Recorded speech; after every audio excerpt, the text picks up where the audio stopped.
অনেকদিন রণদার সাথে দেখা হয় না, একটা কল করি, লোকটা কোথায় দেখি।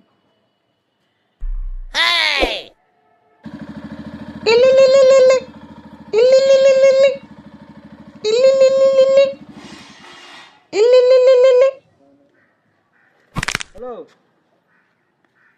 হ্যাঁ রাজ, বল বল। হ্যাঁ, হ্যালো রণদা, আরে কোথায় আছো?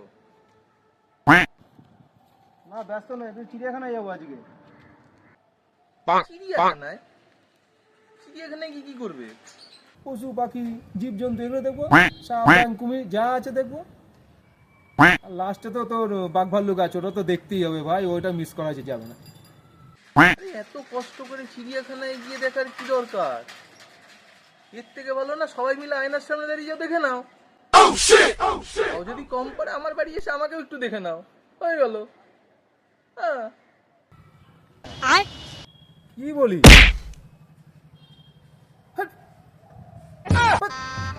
गजब बेइज्जती है।